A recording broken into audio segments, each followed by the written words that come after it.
There is mute buttons for a reason.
presenting all things SSL and Harrison audio.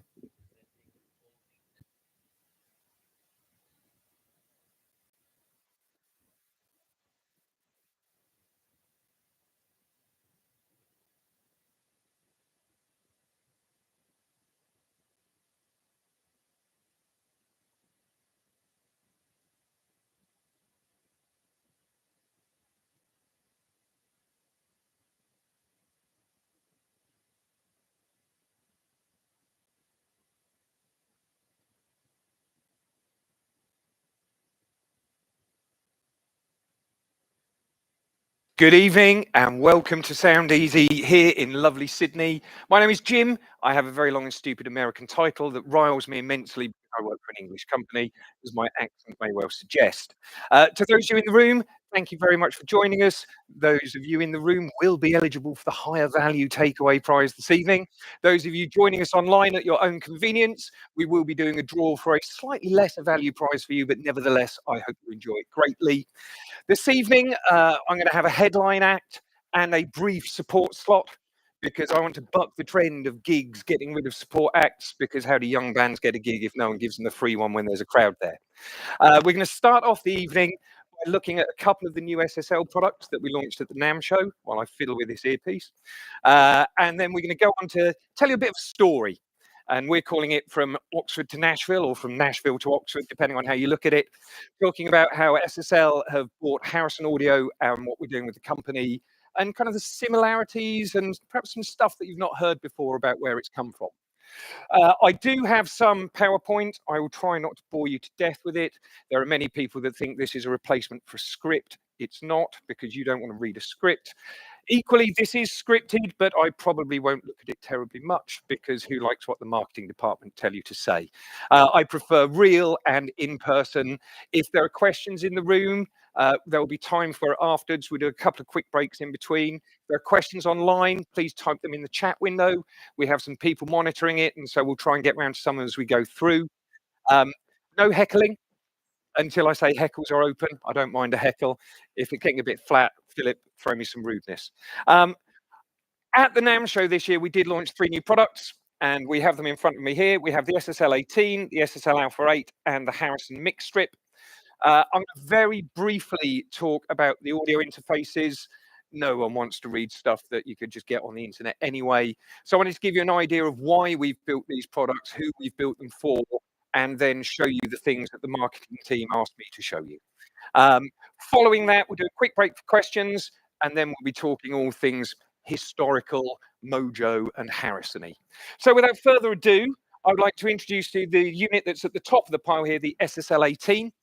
We've designed this to be the kind of centerpiece of a desktop studio, or a hub where all your bits and pieces go together. And we tried to do things with a little SSL twist on the top, because we like to think that we've got some good ideas. We've got a couple of things that other interfaces don't have. And there are some fundamental things to do with audio engineering that we think are very important, but are underserved in other products at the moment. So the SSL 18 is a 26-in, 28-out USB audio interface. It has 8 mic preamps. It has 2 sets of ADAT in and out at the back, so it can be expanded, and it has a full control room section. The mic preamps are of a similar family range to what we put in the 2 and the 2 Plus. But interestingly, when you design a bus-powered audio interface, one of the first things you come up against is a power budget. And this isn't something you get when it's got an IEC cable giving it 13 amps. Lots of pro audio equipment needs lots of juice. So there are some design compromises you have to do where you only have 5 volts and 4.5 amps to go inside of it. So in the 2 and the 2 Plus, we looked for a preamp design that we have in one of our other products that would be easily portable to a bus-powered design. And the one that suited most was actually the preamp circuit that we use in the 6 and the Big 6 consoles. And this is a hybrid preamp design. Often with low-cost audio interfaces, you'll see they have about 54, 55 dB of gain on the mic pre.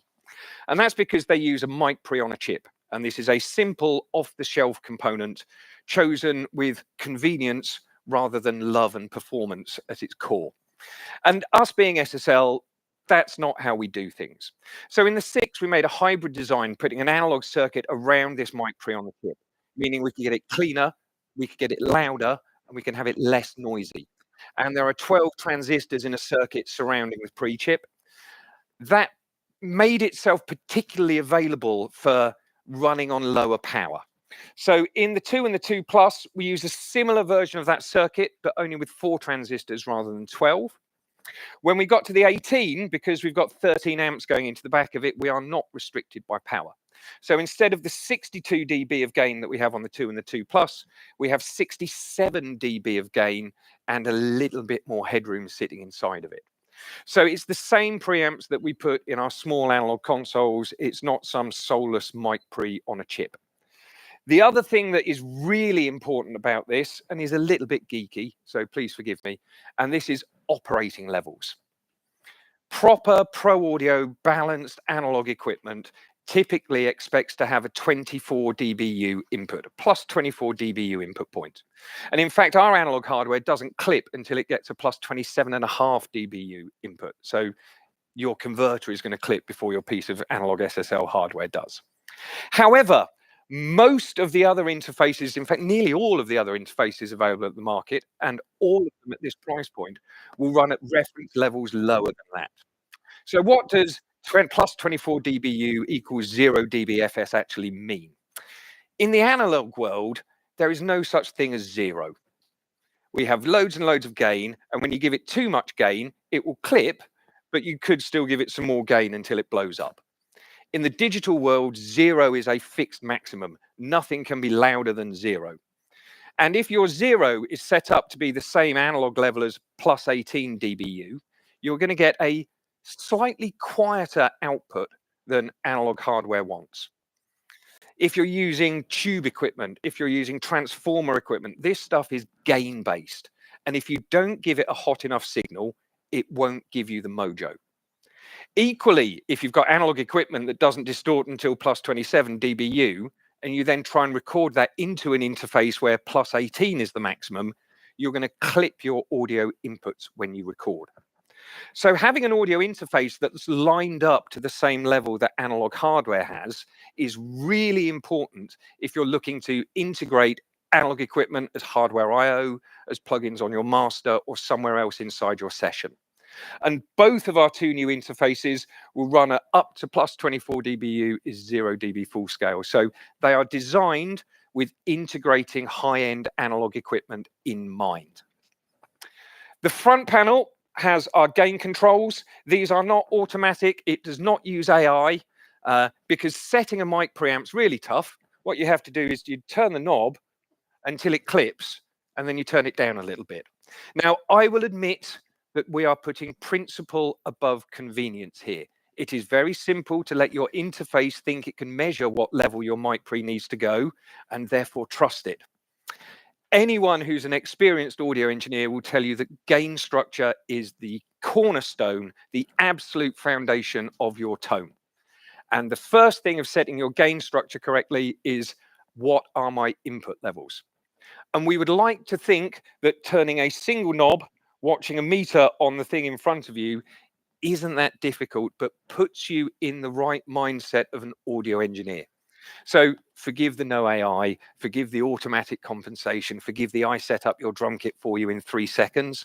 I honestly believe that as sound engineers, we should be engineering with these, not with these. So proper analog pots that go on the front side of it. Another thing that's a little geeky, but if you're pro, equally important, when you send a line level signal into your interface, it makes a chair fall over. Apart from that, when you send a line level signal into your interface, most audio interfaces will put that through the mic preamp circuit, which will color your signal in some way. It might be a little way, it might be a big way. SSL has this principle of you can always add color. What you can't do is take color away once it's there.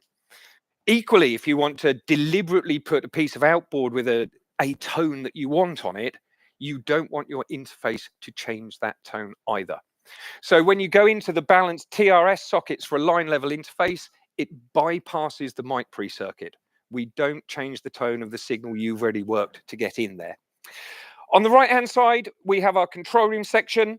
You can have 2 sets of monitors connected, and we have an alternate speaker switch, a dim and a cut on the front panel. You don't need to open the software mixer to be able to access these functions. We think speed of work is very important. We also have 2 independent headphone outputs with their own volume controls, which can source from separate inputs.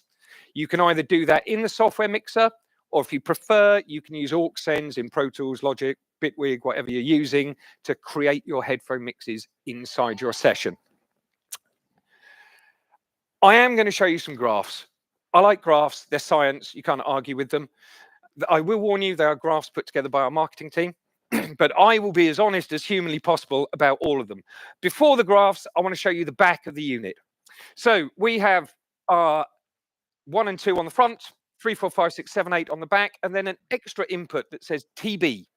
This stands for TalkBack. It is a device for speaking with performers and something that you'll find in every large format SSL console. And on an SSL console, all of the TalkBack mics will have a thing called a listen mic compressor. You've probably seen all the internet stories, and if you haven't, you can Google it, but that's a real classic SSL tone. It's very good for speech intelligibility. So if you want to communicate with people, it's dead handy. It's also killer on a drum parallel, and really, really good on backing vocals. If you've never stacked BVs into a listen mic compressor, I would recommend that you try it. We also have an insert send, or alternatively outputs 9 and 10, and insert returns. And these are hardwired onto channels 1 and 2. We're imagining that you're going to have some kind of money channel. You might want to put a bit of extra processing on it. So we have an analog insert point before the AD and DA converter that you can put in. 2 pairs of ADAT in and out, which means we can have 16 channels of ADAT at 44 or 48K, 8 channels at 88.2 or 96, or 4 channels at 176, 192, if you really want to unnecessarily use your hard drive space up. This does mean that I could connect 2 other ADAT devices into my SSL 18 to expand the number of inputs and outputs to my system. I then also have RCA SpeedIF. I think this was primarily because of the product manager and what he has at home. He has a Kemper and he has a TC level pilot. Both of them have SPDIF. I imagine he thought other customers might want that too, but it is a product manager's prerogative, I think, you know. Then we have this modern 3.5mm MIDI jack thing. I still think they have 5 pins, and a USB-C and a word clock out. So all the things you're likely to need to have a reasonably well expanded studio, something you can scale over time. You might expect an SSL product to be relatively high performance, and we do our very, very best not to disappoint. All of our converters now have 32-bit converters inside them. 32-bit is obviously better than 24 because it's 8 more. It's bigger, it must be better. There is a little bit of context I would like to put around this before we go too far forwards. A 16-bit system can reproduce a 96 dB dynamic range signal. A 24 dB system can reproduce 144 dB of dynamic range, and a 32-bit system can replicate 192 dBs of dynamic range. The human ear has roughly about 120 dB of dynamic range. So why are we using a 32-bit converter? That's not necessarily the most important question. The most important question is, what resolution are we trying to digitize? So the analog circuit will not have a dynamic range of 192 dB, unless you're working on an SSL 9K. The mic pre has a dynamic range of 129 decibels, which is a bit louder than some, if not half, of microphones. So why do I need 32 bits and 192 dB of resolution to record something that has 129 dB of range? I don't, is the very, very simple answer. The dynamic range of these preamps would fit in a 24-bit word length. However, when you go to the converter manufacturers these days, all of their most recent chips are 32-bit. And we didn't want to put some lame-ass old 24-bit converter in because it was a bit cheaper. We think you should put the most modern equipment in there from the word go. So on the 18, we have Cirrus Logic ADCs and ESS DACs running at 32-bit. And in the Alpha 8, we have ESS on both ends of the spectrum. In reality, we're not using all those bits, and the dynamic range of the analog circuit wouldn't need all those bits. However, if you want to record 32-bit float audio files, that float process always happens after the conversion. So you can record 32-bit float files if, again, you want to use up too much of your hard drive space. On the screen here, we have, we think, 4 representative interfaces. I did want to put the UA Apollo in there as well, but they're our friends, so I didn't. We have the SSL 18, the blue line at the top, then the 2 Focusrites, the cheaper one and the slightly more expensive one, and the PreSonus Quantum, which is a very well put together device. Not quite as well as ours, but that's my humble opinion. And you can see that in terms of mic input dynamic range, the SSL is biggest. The line input dynamic range, we are the biggest. The instrument input is a very interesting one to look at. And as you look at different audio interfaces, you can see where they've skimped and scraped on the spec to get it to a price point. And it's quite often that instrument interface. And you will find on some brands that it has much higher harmonic distortion and much higher internal noise that goes inside of it. We also have more dynamic range in our headphone output, more dynamic range in our monitor outputs, and more dynamic range in our line outputs. I will go back to a proper statement that says the human ear has about 120 dB of dynamic range. So in most cases, the others don't quite match up to it, and the SSL does. Harmonic noise is an important thing. How are the circuits changing the sound that you put inside of it? So in this case, actually, the Focusrite's quite good on the THD on the mic input. The line inputs, the SSL is best. The instrument input, I did mention. I will leave it to you to see which of these products has absolutely the worst number there. Just putting it out there. Headphone outputs, it's quite good on that. Gives and it takes. The final set of charts, because I just want to gloss over this really, is about maximum input and output levels. I talked about how we integrate with outboard equipment and how we're going to capture that mojo effectively inside of our system. And line inputs plus 24. Headphone outs were at plus 18 because unbalanced stuff can't run at plus 24. You'd blow up a headphone, but we're louder than everyone else. Monitor outputs were at plus 24. I was amazed to see that some interfaces have outputs at plus 16 dBu is 0 dB full scale. That's whole 8 dB lower than our interfaces do. So if you want to drive your monitors loud, you're not going to get them as loud with some of these things as you do with ours. I do want to talk about equivalent internal noise, EIN. This is a sign of good design. This will tell you how much noise does this circuit generate by itself. And the SSL audio interfaces across the range from the 2 all the way up to the 18 have an internal noise of minus 130.5 decibels. We are the quietest audio interfaces in the market today. And in some cases, by quite a distance.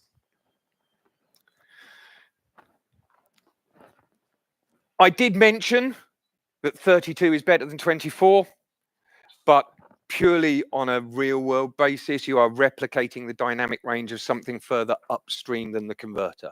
So it's great we've got 32 bits. It's not necessarily massively important. However, we have a big software mixer that goes with it, and this is part of SSL 360. This is kind of like a control middleware for a number of our products, whether that's SSL 12, 18, Alpha 8, UC1, UF1, UF8. This is the kind of central hub. And the really nice thing about it is it does all of your updates for you. Whenever you open it, if there is a new update, if there is a new firmware, it will recognize the units have connected, directly go to the SSL website and download the update for you. You will always be up to date. I did say it's about integrating other equipment, and as a kind of example here of what you might want to be doing, we are expanding the number of inputs by sending in one of our ADAT powered preamps. I'm getting some extra analog inputs from an Alpha 8 where I've got some 500 series stuff. I've got my 2 sets of monitors. I've got my talkback. I'm using hardware inserts on 1 and 2.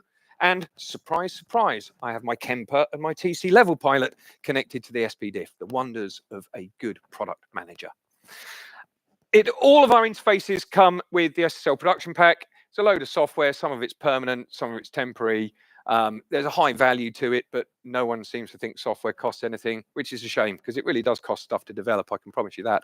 But it's not just SSL, it's a range of other companies, and we try and put enough in there that if you have nothing else, this would be enough to create with. There's loops in there, there's synths in there, there's a bunch of plugins in there, there's Melodyne in there, there's BFD in there, so you can get running. The Alpha 8, the concept was for someone slightly different. Whereas the 18 is a studio hub, a studio centerpiece, the Alpha 8 was designed as an ADAT-based expander. And whether that's for something like a UA Apollo or a PreSonus Quantum, any of the interfaces that you might want to expand by ADAT. So I always think is an interesting use of the word, because I remember when ADATs were 8-track digital recorders that used VHS cassettes. Because me and my best mate clubbed together in 1994 and spent £4,500, so nearly 10,000 Aussie dollars, on a black video machine that didn't sound very good.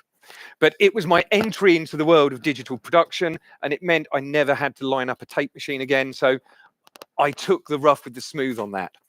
Alpha 8 is there for people who either want more inputs or are massive synth weirdos. I say this in the best way because some of my strongest friends are massive synth weirdos. And there are some things that you will need to integrate stuff into your system.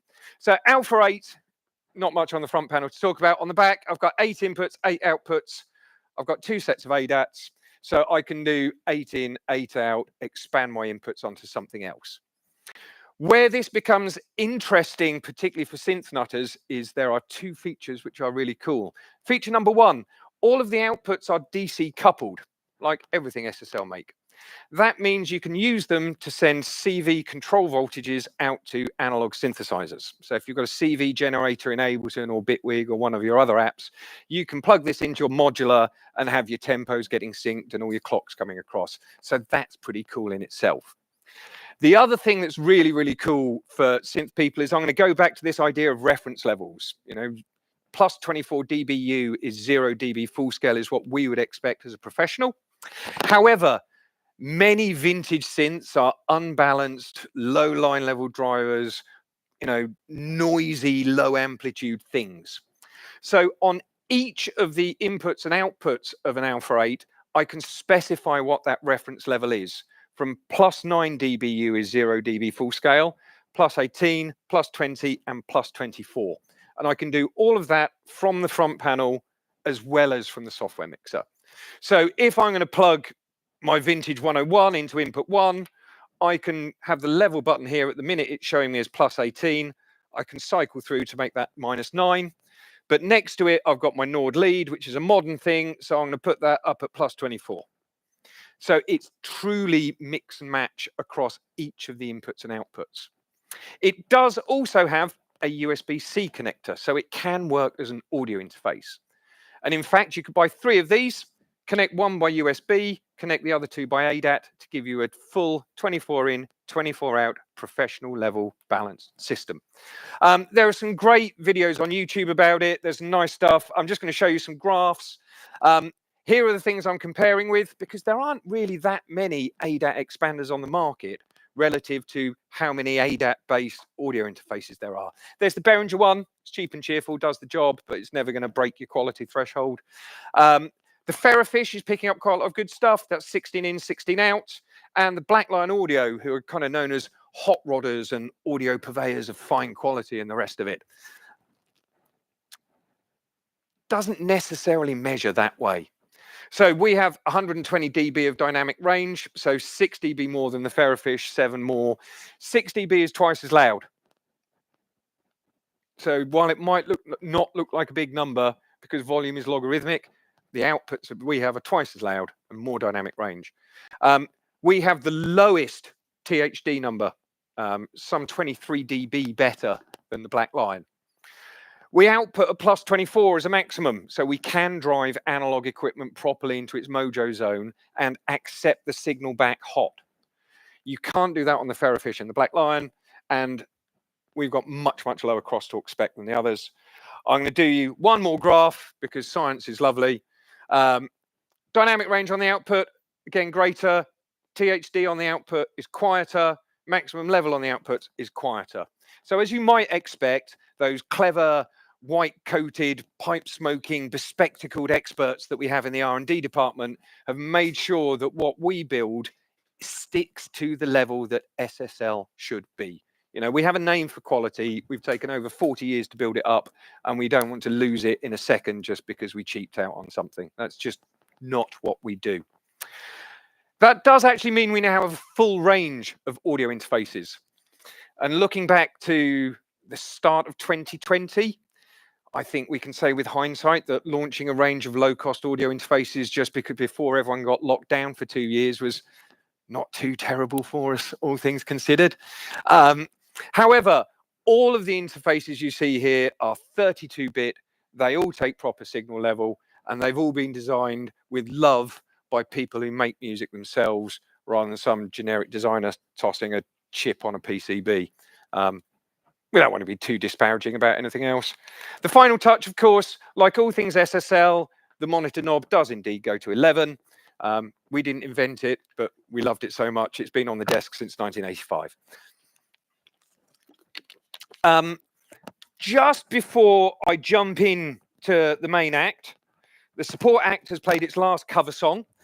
Are there any questions in the room about the interfaces before I move on? No, lovely. Do we have any questions in the chat window about the interfaces before I move on to pick up with?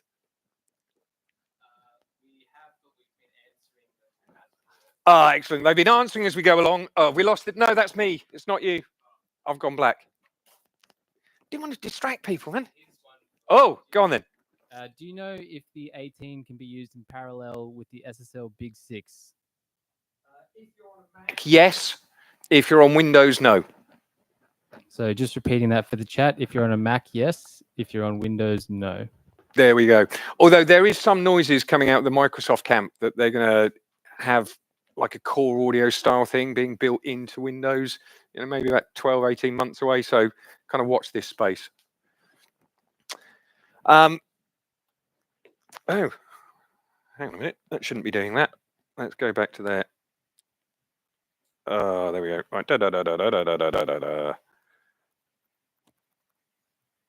Right. Oh. I'm afraid for the live stream, this seems to have done some terrible deleting thing. There, you know. Oh, am I on the wrong presentation? That will be why. I've copied it across. There we go. Let's get back to where we should be. So, there we go. I just went past that. I should have been current slide. Here's two chaps. Two very, very clever chaps. On the left, you have a man called Colin Sanders.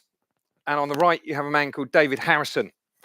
And it's a story about Oxford and a story about Nashville.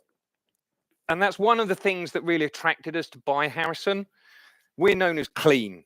We're known as no color ultimate translation.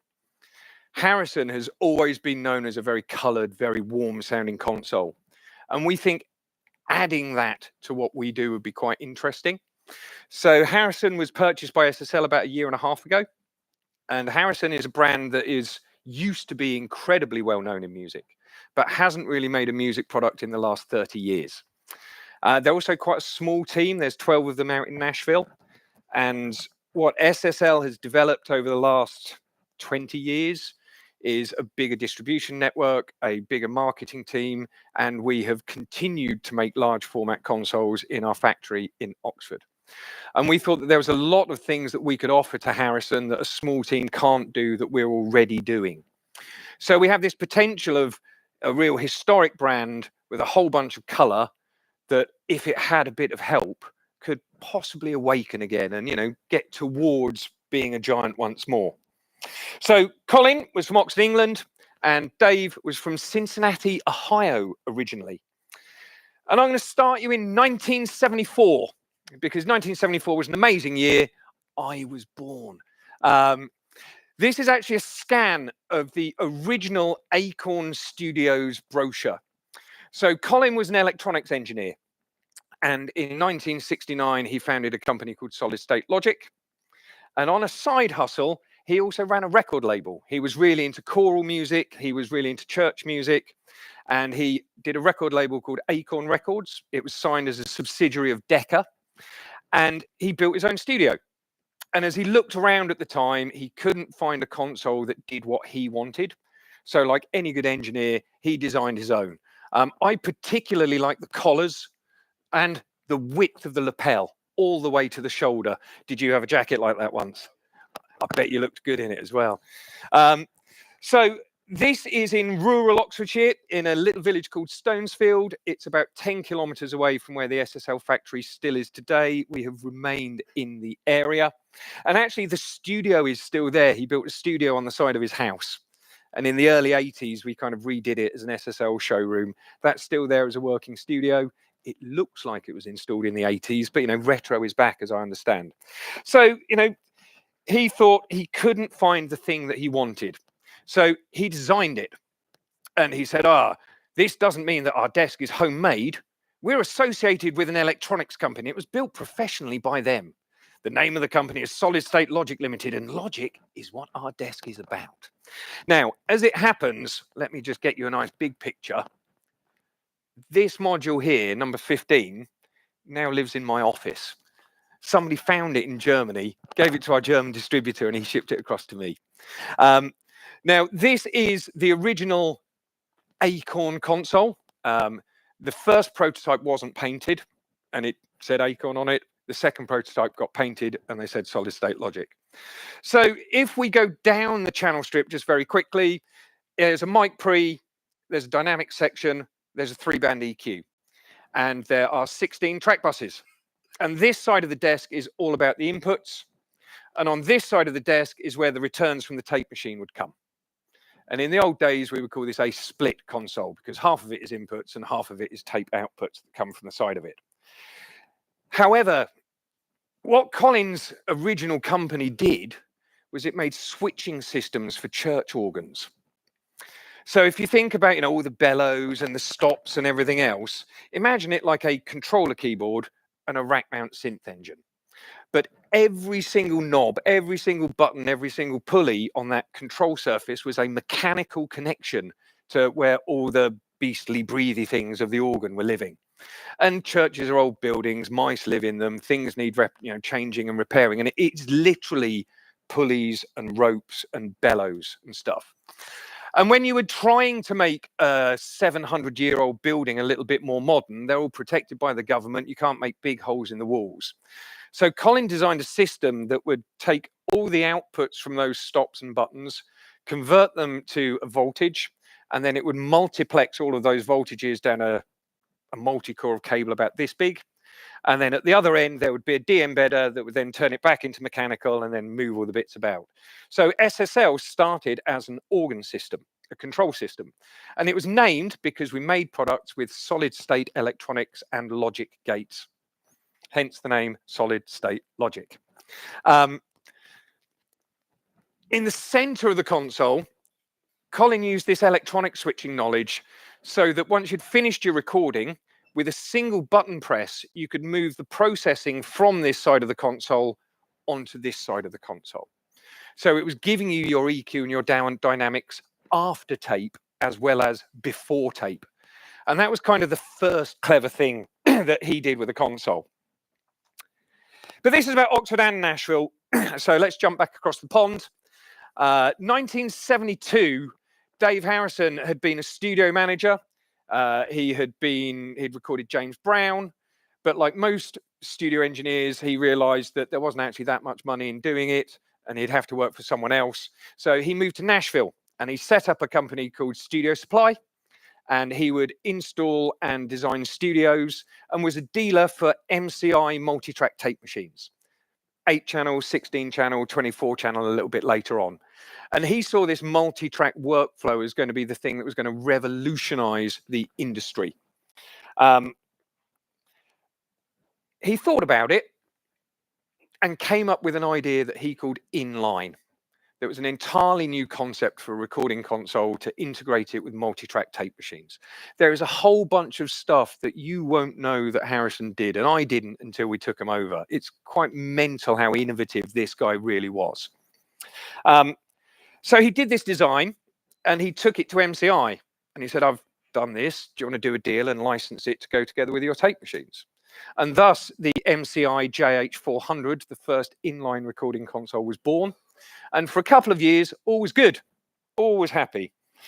But Dave always wanted to progress. He wanted it to be better. He wanted more features. He wanted it to be more efficient. So he did a second round of this design. And in 1974, he went back to MCI and said, hey, what about this? MCI politely declined the opportunity at that point. And so Harrison, within 8 months, had closed studio supply and set up Harrison Incorporated with the idea to make inline recording consoles. The first of which was the 3232 Classic. Now, what is inline and how is it different? We'll go back to what Colin was doing at the same time, and we have a split console. Vintage Neves are all split consoles. You know, this was the norm at that point. We have one signal path over here to do recording and one signal path over here to do playback. And on most split consoles, the only way of getting the processing across onto the playback was by what Colin called spaghetti-based patch bays. That's actually a phrase in the original brochure. So the repatching took time. Unless you were Colin, you could press a button and it was instant. The Harrison inline design has 2 signal paths coming through every channel. One signal path for recording and one signal path for playback. And there are various ins and outs across that channel strip that allow you to say, where am I taking my signal to tape? And where am I bringing my signal back from tape? Do I want to come out directly after the mic preamp, record that to tape, play it back through the desk, and then use the EQ? Do I want to use the EQ while I'm tracking and then send that to the tape and then just bring it back plain and play back?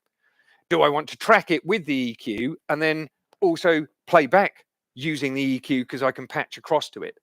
So an inline console has 2 discrete paths down every channel. It's like 2 channels piggybacked on the top of each other, but you can decide where you're sending the signal to tape, or these days to a computer, or back from your computer. Some will say the right thing to do is to track clean and add color later. Many experienced recording engineers will tell you to get it right at source, capture it right, and then just push up a fader. And inline allowed you to do both approaches in a single console. The other thing that was really different about this was that it had 32 track buses. So it could connect to 2 16-track machines or a 32-track machine that was only just around the corner at that point to integrate all of your things in your record, send, and return with your multi-track recorder. So while Dave had been inventing inline, doing a deal with MCI, what had Colin been doing? Well, Colin had been doing quite a lot. And in 1976, the SSL console was first shown to the public. And now it's an inline console. However, it's inline more in the way that we expect inline today, because I have a large fader and a small fader. One will be for the monitor path, one will be for the record path, and you can switch which way around they go. We also had dynamics and EQ on every channel, as well as a bus compressor in the center of it. And this could be the remote control for your tape machine, and it had automation. So Colin had been very, very busy. This is probably the place where the SSL legend really started. This was the 6th console that Colin sold. He sold 2 4000As and 6 4000Bs. And in 1979, this console was installed in Studio B of Townhouse Studios, Goldhawk Road, Shepherd Bush, London. Now, Townhouse was an in-house studio, and it had a main room, which was A, and it had a secondary room, which was B. And B was the kind of experimental skunkworks room. It was designed by a man called Philip Newell, and many, many exciting things happened because of this console here. One of them is the famous listen mic compressor trick, the Phil Collins, Peter Gabriel playing drums thing. The In the Air Tonight drum sound was this, but it wasn't the listen mic compressor. It was actually heavily compressing the reflections from the Stone drum tracking room and using the adjacent channels to gate it when it was beating across. XTC recorded their albums in here. Simple Minds recorded their first albums in here. The first SSL bus compressor was cobbled together by these engineers and put up into the Helios room in A because it didn't have a bus compressor in it. So this is really the place where all of those SSL legends and stories started. But it was literally a company that had sold 8 consoles in 1979. We were not the big boys then. Nashville, on the other hand, what was happening in Nashville? Great big fecking transformers. This is a giant Jensen transformer. It's on the top of every channel strip of the console. It's also in the 32C Classic and the modern consoles that we do today. Now we think of transformers as mojo machines, distortion devices, purveyors of audio magic. But actually, a transformer is designed to electronically isolate something from everything that's around it. Dirty power, RF, radio waves being picked up by the cables that are plugged into the consoles. So transformers are actually there to clean up the signal. It's just that if you drive them hard or if you starve them of impedance at certain frequencies, they start doing interesting things with phase. They do interesting things with roll-off. And this is where mojo comes from. This is where, you know, your Neve 1073 gets its magic from. It's also where your Neve 1073 gets its massive phase shift from. Sounds great. Technically, it's terrible. The other thing that Dave did that was actually really, really foresighted is he started work with double-sided PCBs. Now, that might sound like this little tiny thing, but it meant that we could have a circuit board that was half the size, therefore half the cost. You could put components on both sides of it. You can make the desk smaller. You can make the components cheaper. So we could have that big console thing, but you know, it's strange to think of modern design for manufacture happening in 1979. But that's what Dave was doing. He was getting this big, warm, lush sound out of stuff because of how people were driving these transformers. And who was doing it? Well, I'm going to say SSL had done 8 consoles in 1979, and that was the one that really started the legend. In the same year, you could have gone to Polar Studios in Stockholm, Sweden, owned by ABBA, where they tracked all of their records through their Harrison 3232 console. You could have been in Musicland in Munich, where Queen were recording the album The Game, which has Another One Bites the Dust and a crazy little thing called Love with Reinhold Mack, through a large Harrison console. Or you could have been sat next to Bruce Swedien and Quincy Jones doing a record called Off the Wall, and then another record called Thriller, and another record called Bad by a bloke called Michael, through a large Harrison 3232C. So if we go back to 1979, Harrison were the behemoths. They were what the top acts all around the world, irrespective of the country they were in, were tracking with. Harrison was the king of tracking consoles in 1979, and SSL was literally not even a puddle. We were a drip on the end of a shoe. And it's strange to think how it's changed as we go along. As we go into the 80s, Dave really started to develop on this design for manufacture thing. And he brought out the MR2, the MR3, and the MR4. Most of the Harrison consoles have a kind of acronym name. That's not Mr. 2, Mr. 3, and Mr. 4. That stands for music recording. It's a music recording console. And he pushed on with this double-sided design in line, and he was getting the features that people needed at a price that had just never been heard of before. Obviously, in today's money, relative to the price of a laptop that does everything for you, these things were still ludicrously expensive. Less than a tape machine, but a tape machine was 4 houses at that point. And using modern manufacture, those mid-scale studios could start to get hold of the same sound that the very top ones were getting. So Harrison were really, really on a roll. So the MR2 was 82, the MR3 was 83, the MR4 was 84. It wasn't named after the years, it just coincidentally came out that way. And the pitch was the right tools at the right price. So he talks about how to remember how efficient we are. It optimizes the features for a 24-track post-production recording. Our manufacturing techniques reduce production costs without reducing quality. The greatest amount of audio technology in the smallest amount of space at the lowest possible cost. Now that sounds like a really good mantra even today. But what was happening on the other side of the pond by the mid-80s? Well, we really were starting to kick some mixing desk arse. SSL was staying very, very much at the top of the game. And since we joined SSL in '79 at Townhouse Studios, we had the SL4000E, and originally came with what we call the brown knob EQ. And in 1985, we released the black knob EQ, designed in conjunction with George Martin, arguably now known as the classic SSL EQ to use. And it was fast becoming a studio staple globally because of how it helped workflow and transportability. Now, there's a bunch of other stuff going on in 1985. 1985, America and Russia started talking to each other again. That's a pretty big global event. Not quite so global, but perhaps less believable in itself. In 1985, the predominantly Catholic Church-run country of Ireland legalized contraception. And I think there were a fair few Irish people happy about that as well. Another thing that was quite important that happened in 1985 is there was an Ashes series, which England won 3-1, thanks to 752 runs from David Gower and 31 wickets from Ian Botham.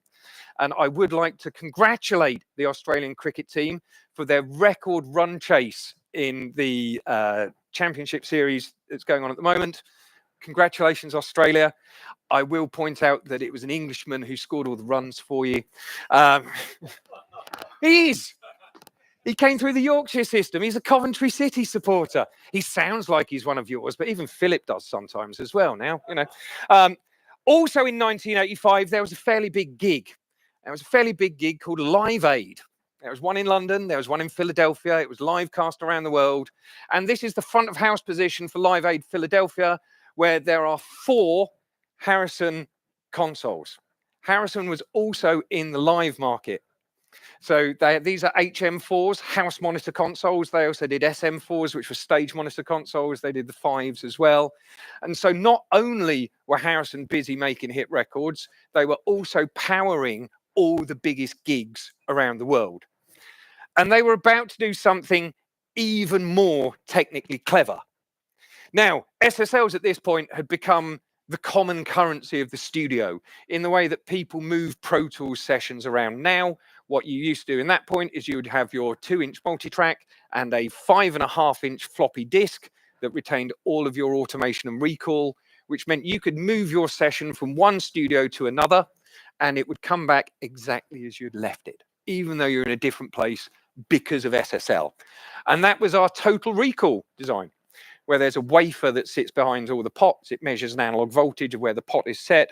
It remembers that, much like George Lucas did with Industrial Light and Magic with the cameras for animation in Star Wars. That was all voltages and measure angles. This is the audio equivalent of that. So we became how you move things between studios effectively.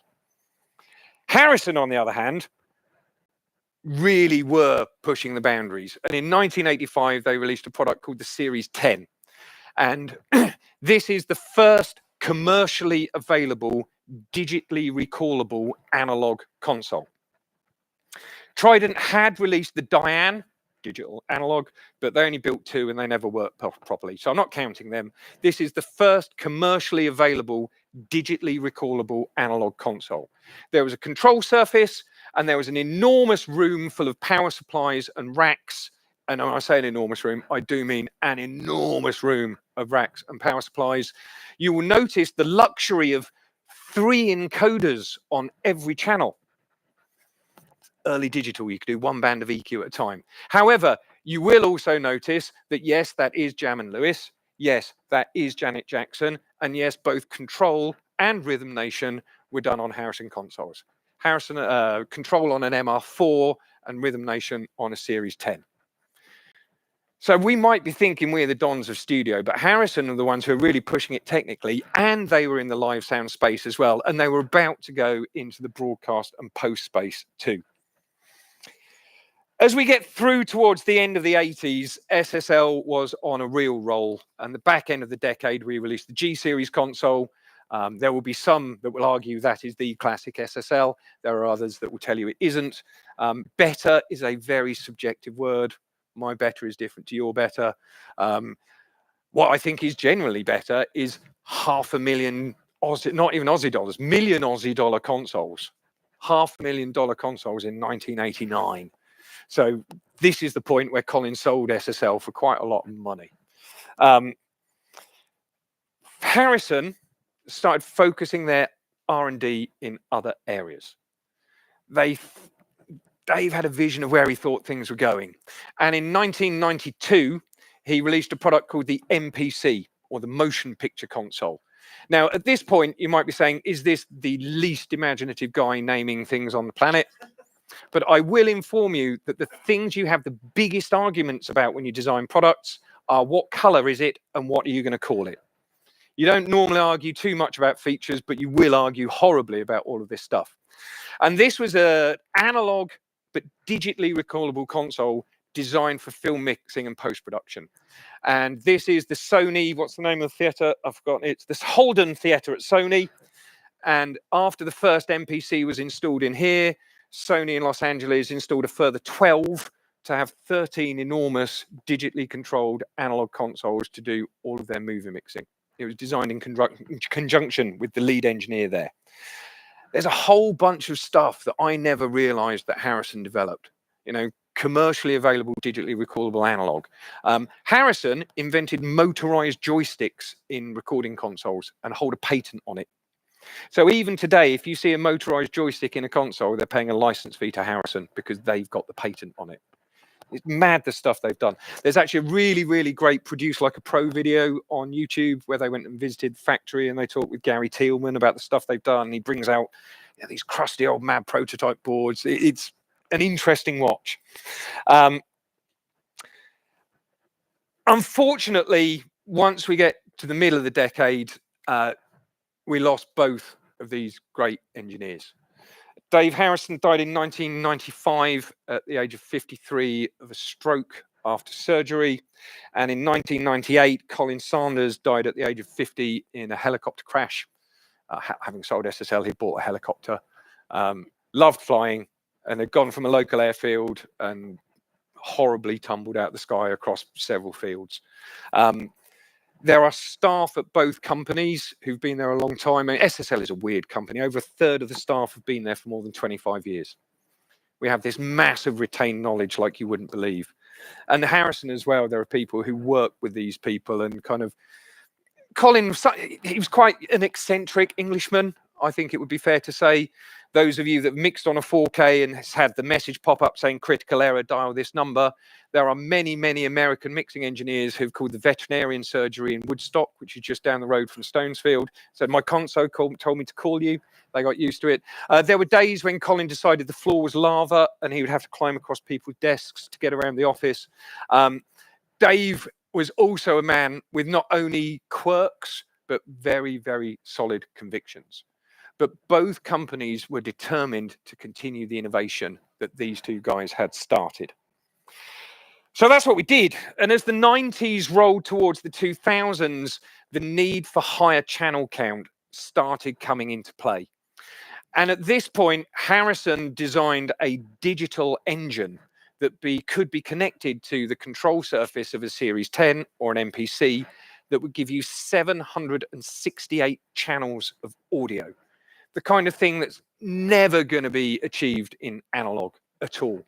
And the idea was that you can upgrade your existing console to digital without changing your control room. And it was a thing that Harrison started to progress more and more in the coming years. Now, the start of the 2000s saw SSL in a position that wasn't necessarily that financially healthy. The console business was quite lumpy. We sold thousands of 4Ks, we sold hundreds of Js, and we sold tens of Ks. I think there were only ever something like 55 K series consoles produced before the EU regulations about solder and recyclability made it completely impractical to manufacture, which is a terrible shame because it's the most over-engineered, beautiful thing I've ever touched. But in 2005, SSL was bought by two people, one called Dave Engelke, who was a pioneer in non-linear video. He had built up a company called Pinnacle that he then sold to Avid for a lot of money, bought a yacht and started investing. And it was bought by an English musician called Peter. And Peter Gabriel has a very, very long association with SSL. This is him in the barn of the farm that he bought after he left Genesis, where his first SSL was installed. He bought it from a man called Anthony David. He then, when he moved to Real World, he put a G series in there, which he bought from Anthony David. A couple of years later, he was building something for his writing room, and he bought a console called a Sony Oxford. And the Sony Oxford console was designed by the SSL R&D team who'd been acquired by Sony and led by a man called Anthony David, who then sold him two Sony Oxford R3s for Real World.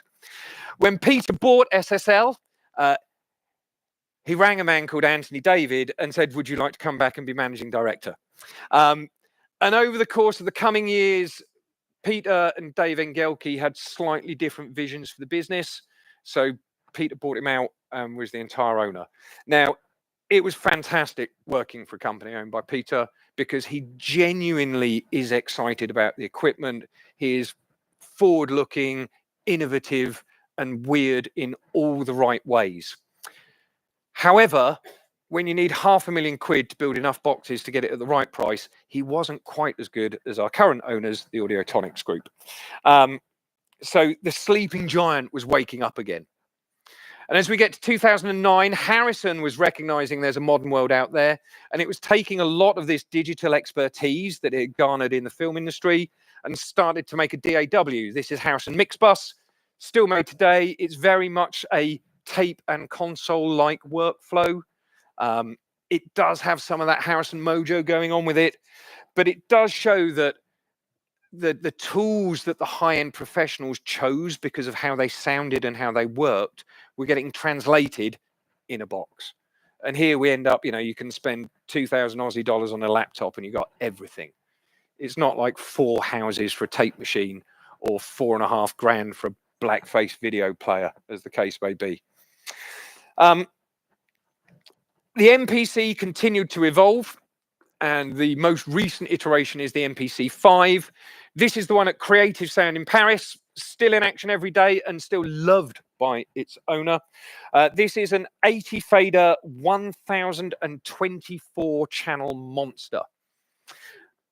But for Harrison, times were tough because this was essentially their product line. And there are a fixed number of large-scale film mixing institutions in the world that are going to buy and pay for something like that, and they will have this working for a long, long time. April 2003, the directors of SSL and Harrison choose to publish the worst picture with a press release stating that Harrison have been acquired by SSL. I literally couldn't you have done? Anyway, I'll leave that at the side. So here we have two of our Audiotonics head honchos, James and Helen. Nigel is the managing director of SSL and also of Calrec. Enrique is our CTO and now our general manager. Ben is the Harrison product manager and the man behind most of their digital stuff. And Gary had worked with Dave Harrison since the very, very early 80s and is kind of the remaining soul of that Nashville contrary mojo machine. Why did we buy Harrison? Because we think we've got some stuff to offer them. We can build at scale. We do have a big distribution network. What we don't have is Nashville-ridden mojo idiots. In the nicest possible way, I use that term. And so we wanted that idea of clean or coloured, the two options, which would allow us go to market in a slightly different way. So in SSL, we have 118 people on site and 52 of them are in R&D. Nearly half the employees of the company are in R&D. And anyone who knows anything about company structure knows that's a ridiculous statement to make. Typically, it will be between 5 and 10%. That makes us a technology company, not a mixing company, really. So we've got excellent production facilities. We've got fantastic relationships with people in the channel, like our friends at Amber and Sounds Easy.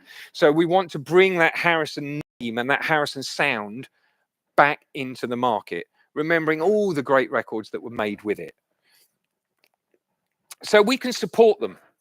And after the purchase in April, when we get to October 2023, we announced to the world the Harrison 32 Classic, a modern interpretation of the original console, the 3232 from 1975. This is an inline console. It has some modern twists. We've got a Dante card that you can put onto it, and every input, every output, every bus, every insert is accessible over the network. So it's not just a heritage thing, but it has all of the mojo that those original things had. It is the kind of desk that once you get it dialed in and you track it right, all you have to do is push the faders up. And also, there's nothing like, a flagship piece, a halo piece, to allow you to develop a wider business, a wider range of products, which is what we've been trying to do. The first of which is the Harrison Mixstrip 32C. And it is literally a channel strip out of the console with a couple of extra things to make it interesting. Now, sonically, I've said there's mojo. What sort of mojo is it? Well, in the best possible way, I call it swampy. I call it Muscle Shoals. I call it big low mids, kind of between 400 and 600 hertz, the right kind of harmonic distortion, that kind of ballsy thing. That roll off on the top end from the transformer that takes the harsh away. It really has that track a live band in Nashville Americana sound. And I'm not going to say better, because better is very, very objective, but it is an incredibly powerful tool. As an aside, smooth.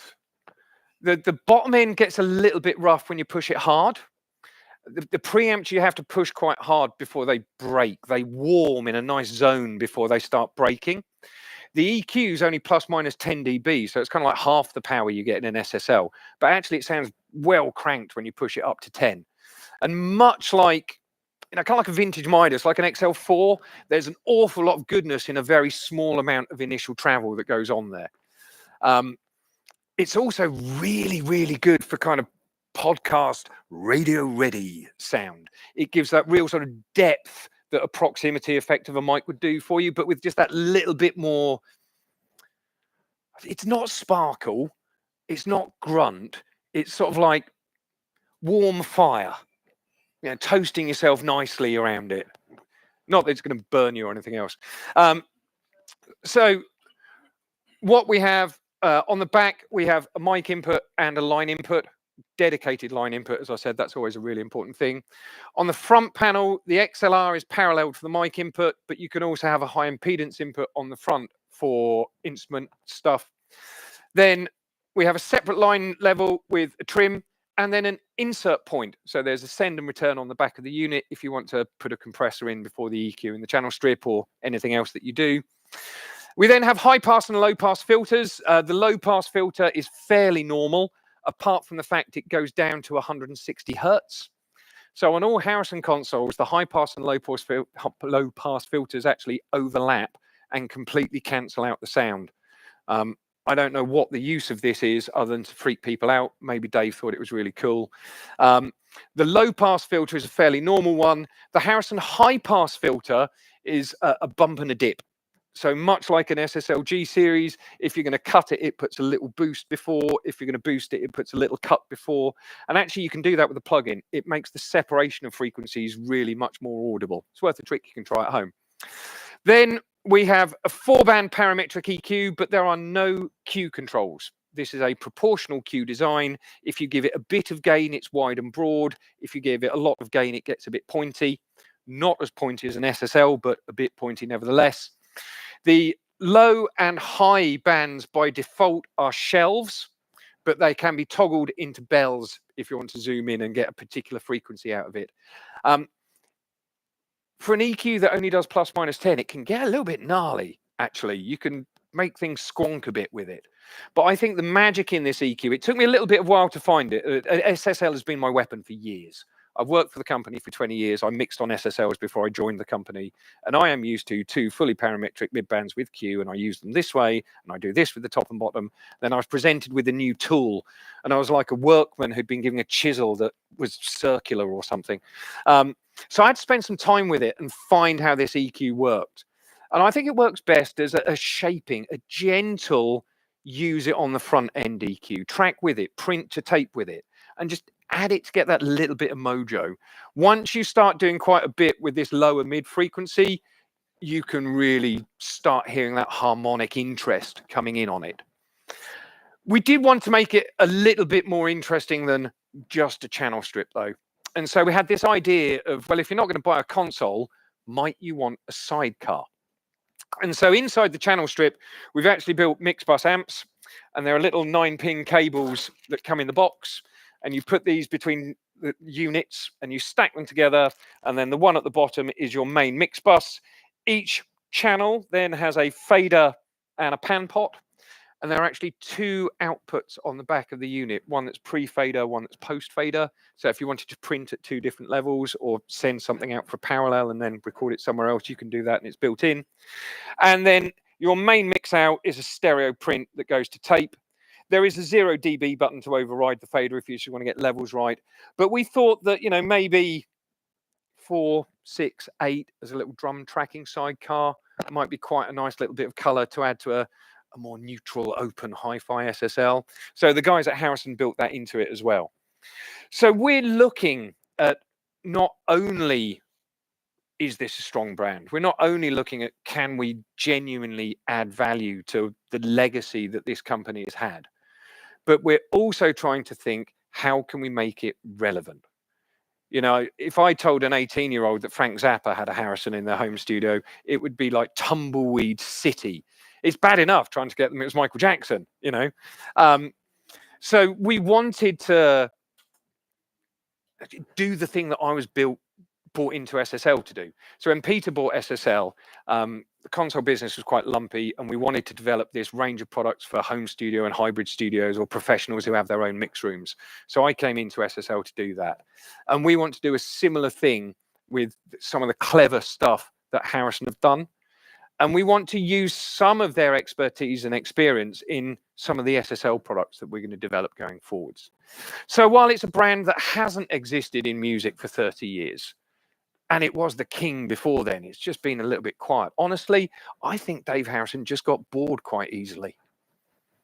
You know, music console, live console, film console, broadcast console, and doing it his way. There was only ever one analog Harrison console that had compressors in it. That was a broadcast console, and it's more like a leveler. Both Dave Harrison and Bruce Swedeen thought that you shouldn't use compressors. You should just get musicians to play or sing properly. And if you're that successful, you can be that contrary. And I want to hold with those kind of things going forwards. We will bring more things to the Harrison table, and there will be more SSL innovation as we go forwards. But I think it's really a story that nobody knows, a story that no one realizes quite how this guy changed so much of what we do in the industry. Everyone knows how SSL changed everything. Everyone knows that the features in your DAW are essentially copied and mildly improved upon from what the original SSL automation system was. What we didn't know is all this amazing stuff that this quiet, sleeping ex-giant of a brand, and hopefully giant again of a brand, could do. So now there are more than a dozen Harrison 32 classics out there in the world being used, tracking and making music again. And while it seems a little bit syrupy, I think that both Colin Sanders and Dave Harrison would be looking and saying, well, actually, both these lads got a chance now. There's a win behind. They both had hard times in their companies, and they know what good times look like. So Harrison is now available and back again. I mean, the guys here don't have a 32 Classic you can play with unless you feel like spending today. Garrett? Okay, just thought I'd ask. However, they do have Harrison Mixstrips, and with a supportive network of dealer partners like our friends at Sound Easy, please tap them up, come and have a go, get some demos, borrow it, give it a listen. It's all too easy to pick the same boxes that everyone else has got, which means you're just going to sound the same as everyone else. There's stuff of good quality that will make you sound a little bit different, and that's where we think Harrison is going to sit. That's my pre-prepared blather, my moderately pre-prepared blather. Are there any questions in the room about some of the mad audio history that we've gone through, or the products we've talked about, or any dying, burning issues you'd like my personal opinion on? Yes.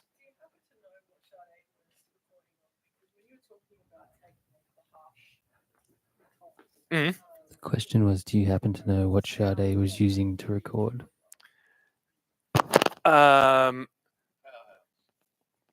Yeah, I think it was a Helios, then it was an SSL. Powerhouse had SSLs because it's literally 20 yards from Metropolis, and it didn't open. It was mid-80s, wasn't it? Because it was half a link up with stuff in the US. Oh, up there. Yeah.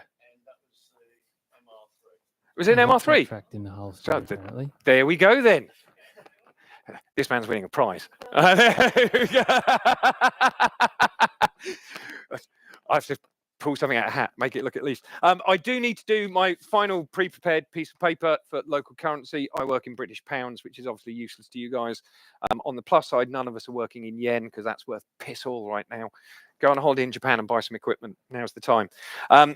18 and Alpha 8 are on pre-sale. Stock will be available in about 4 weeks. The 18 is retail price of $17.99. The Alpha 8 has a retail price of $13.99. To our Sounds Easy friends, we are doing a special pre-order deal. $12.95 on the 18, $9.99 on the Alpha 8. The Harrison 32 Classic, list price RRP $35.70, pre-order $25.32. These are time-limited offers.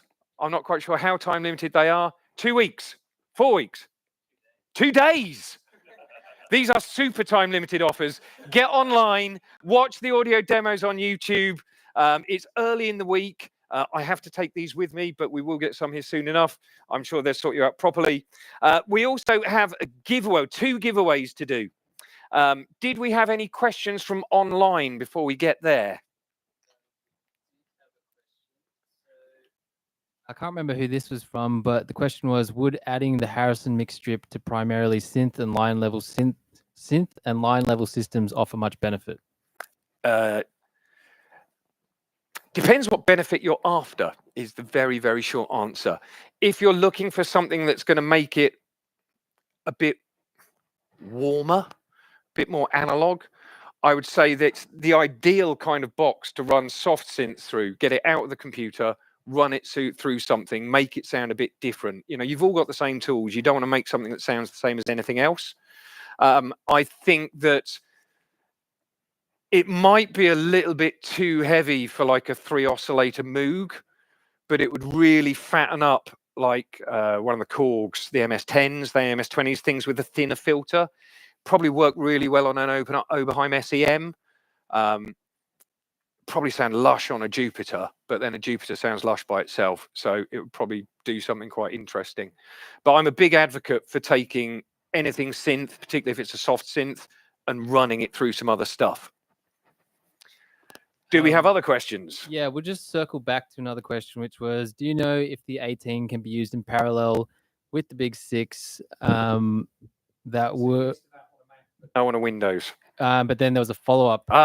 He said, as in stacking both inputs and outputs. As in having 26 plus 16 inputs and 28 plus 16 outputs on a Mac, no on Windows. So you do that with an aggregate audio driver on Mac, and it's, do you know what? Years ago, it was flaky as hell. But actually, the nice thing about it is we have a unified core audio driver. It's the same driver for all of our products. So the Big 6, the 2, the 2 Plus, the 18, the Alpha 8, it's the same driver package. So when you're running 2 of the same driver package, it's really pretty solid. I did a test. I ran 5 2 Pluses as an aggregate audio device. Worked fine, no grief. I just did it because I could. I thought, I've got a session to do. I need to record 10 things. Shall I take a 10 in, 10 out interface, or shall I take 5 of these and try it? Tried it. We have another question. Was Dolby Atmos a consideration with the 18, or was it assumed that an Alpha 8 would be needed? No is the very short answer, because I think very, very few people are going to have the number of speakers in their room required for a Dolby Atmos system. Most Dolby Atmos mixing done by mid-level people is done on headphones. It's done with a binaural encoder. Most Dolby Atmos is listened to by people on headphones, whether it's on the phone, when on the train, or something like that. I remember when 5.1 became a thing. I was working for TC Electronic then, and I was doing stuff with the System 6000. And everyone thought surround was going to be great. The problem was you have to have 5 speakers and a subwoofer positioned in the right place in a room. And that's one thing to do in a custom-built recording studio. That's a little bit more difficult to do in a home studio, especially if it's a shared space where the partner in your life doesn't want speakers all over your room. I think that while there are some lower cost options for Atmos monitoring with speakers, I think you've got to be pretty committed to put that many speakers in your room. And in that case, the monitoring is literally just a single 16 channel, well, 12 channel knob. Another question, setting up a drum tracking room, say I'm using the SSL 18, what else would you add? Microphones, good acoustics, and a drumbrella. Everyone know a drumbrella? So it's like a cloud diffuser. Chenzo Townsend made one out of logs that he cut down in trees. And it's a kind of irregular shaped stack of logs all put together on a giant pulley. And you can raise it or lower it above the drum kit, and it creates reflections in different ways. Having a stone wall behind the drum kit can be really, really good for drum sound. Good microphones. The 18 will be able to do it for you. If you've got a big drum kit, I would actually say look at a pure drive preamp, or maybe to be format agnostic. There are other ADAT-based preamps that are quite good by themselves. But 8 inputs, I've actually done some of my best drum recordings with only 4 inputs. Kick, snare, and 2 overheads, or actually kick, snare, and 2 PZMs taped next to each other directly over the drummer's head. It's brilliant. Less is more. This was a question that you brought up, Jim. How is the preamp different to a 2 Plus? It is the same family. It has more transistors around the preamp chip. It has 5 dB more gain on the preamp. And a little bit more headroom space at the top than the 2 and the 2 Plus. With the 2 and the 2 Plus, when you max out the gain, you start really sucking as much power as we can get through that budget. Whereas because I've got 13 amps on this, these are the same preamps that we put in the 6 and the Big 6. Whereas this is a slightly power reduced version of that circuit. Fabulous. Right. Let's do the online thing first, which I think is the right way of doing it. My technical cohort that none of you can see online and sitting or standing to attention, saluting behind all of our lovely crowd here this evening. Do we have a name that we're going to be able to find a way of sending this to?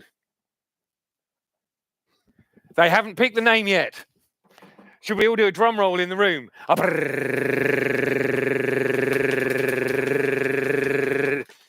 A point has been made. The finger is touching a name. All right, Mr. Anthony Bennett. Anthony Bennett. Tony Bennett. Isn't his Tony Bennett or someone? Is there a famous Tony Bennett somewhere? Gordon Bennett. That's absolutely so.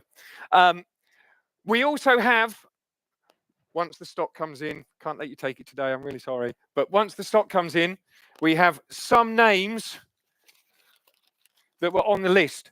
Actually, Curtis, can I ask you a quick favour? My rucksack is down there. In the little top flappy pocket, there's a couple of Sharpies. So a good engineer should always have a Sharpie on them. And what we're going to do is we have some names here. And I'm not going to look, and I'm going to see where my Sharpie dots, and where my Sharpie dots, you're going to have an SSL 18 coming your way. I'd like a drum roll, please, from the crowd concerned.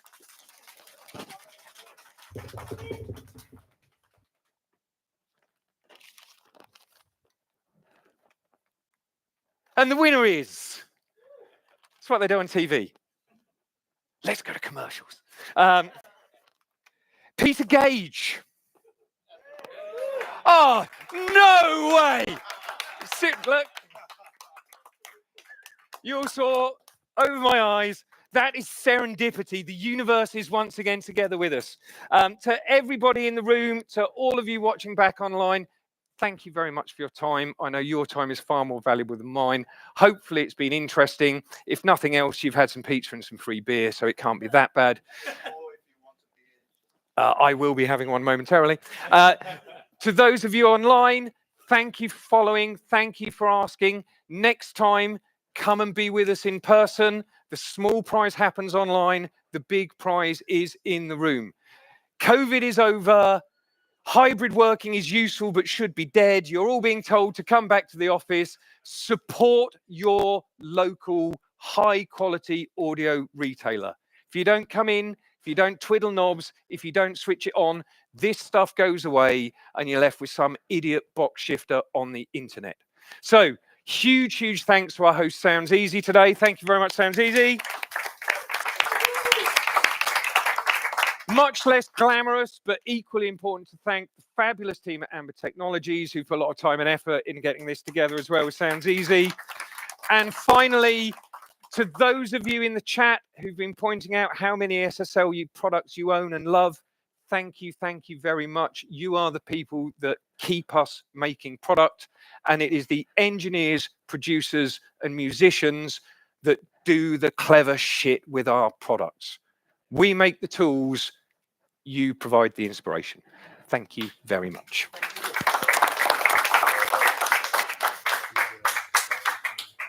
Here endeth the lesson.